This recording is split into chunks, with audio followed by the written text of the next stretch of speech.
Let's take a look at another important aspect of people's identity, especially the online aspects, and frankly, perhaps no more importantly for the body and the physical aspects of your identity is your medical condition, your health itself. What are the implications for free people, for their privacy, for their autonomy with respect to electronic patient records? What does privacy mean in this new context? It seems to me that practically speaking, nothing is left of that doctor's privilege that I thought used to exist.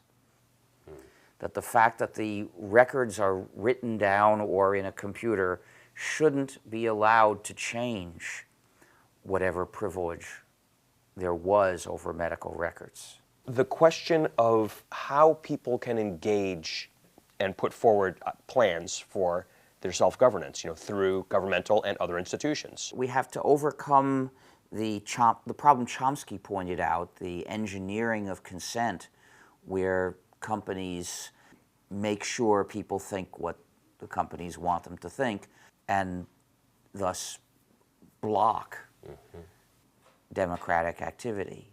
We still have some democracy in the US. It's just very sick.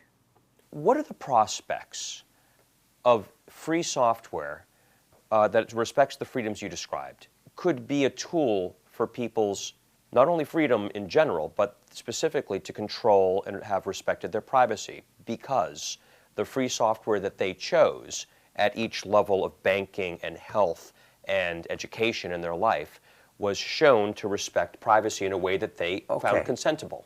First of all, non-free software often spies on the user. For instance, people have found spy features that send out information about what the user is doing with the computer. Without the knowledge or consent of the person. Right. Well, actually, they will claim that the user consented in a blanket way by accepting the end-user license agreement. I don't think that makes it any less objectionable. Proprietary software means the developer can put in various kinds of malware, and many of them do. Can you define what is malware, just for people who don't know? Malware means software features designed specifically to hurt you.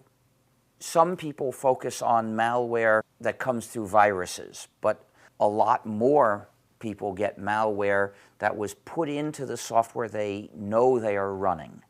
There are three general categories of malware features found in software products. First of all, there's spyware, features that send information about you. Then there is digital restrictions management, which are features designed to restrict what you can do.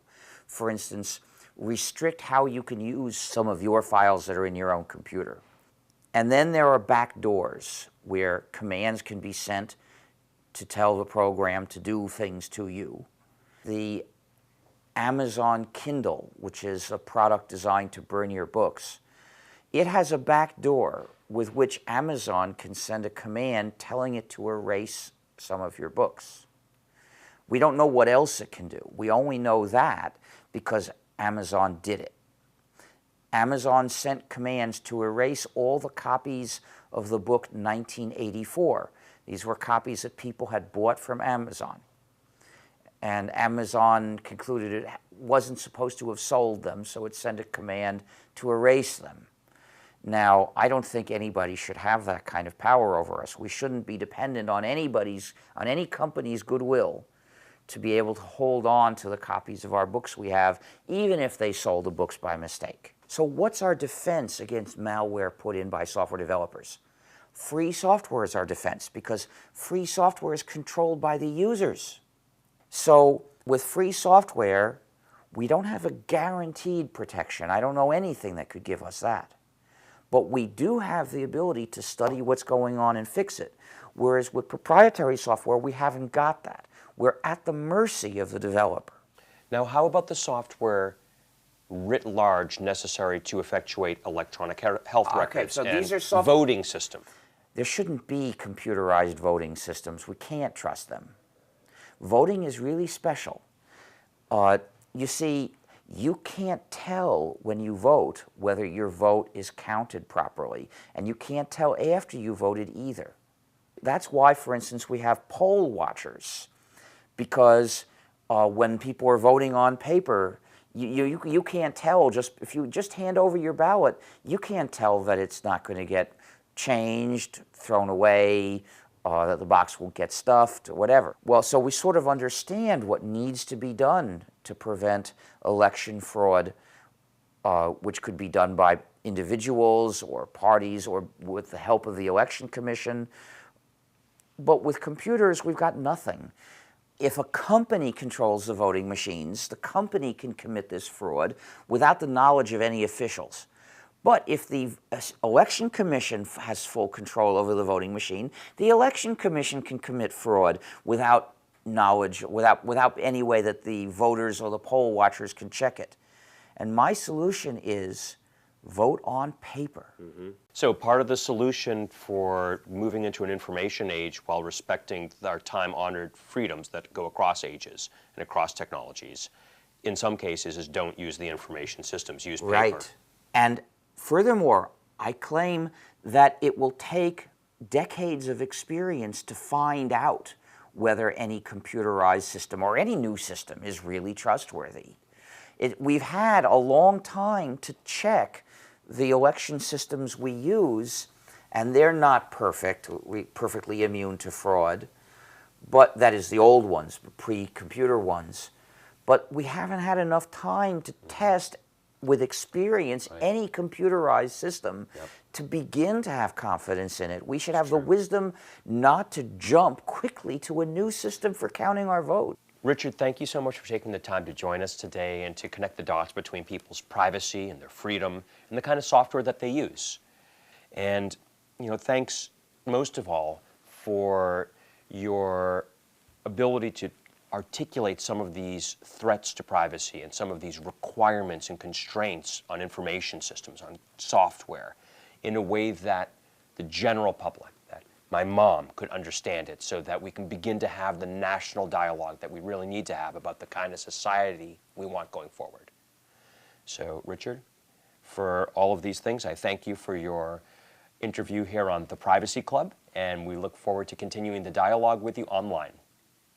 Richard Stallman really laid it on the line, describing how our privacy and our liberties are systematically under attack. Everything from transportation to banking, healthcare, communications, voting. That's a powerful list. So what do we do about it? Well, Richard Stallman intelligently counsels that we logically could simply opt out. We could, for example, not carry a mobile phone. We could not use credit cards, and that is one way to protect privacy, because if the personal information doesn't exist, then it cannot be violated. But is having a zero identity footprint practical? Is it realistic? Is it even desirable as we move into an information society and into a digital economy? Or would it mean in reality that people are marginalized from work and civilization itself? What I learned from Richard Stallman is that I'm responsible for my privacy, and that I have to understand these threats so that I can protect my freedom. Keep watching The Privacy Club, because we're going to continue to have these illuminating conversations with thought leaders. But don't just watch. Get engaged. Get educated now. Because you don't have to be a terrorist to be on a terrorist watch list. You don't have to be guilty to be under surveillance. But in America, everybody is innocent unless there's probable cause. So how do you square that circle? Well, that's what we're going to be finding out on The Privacy Club.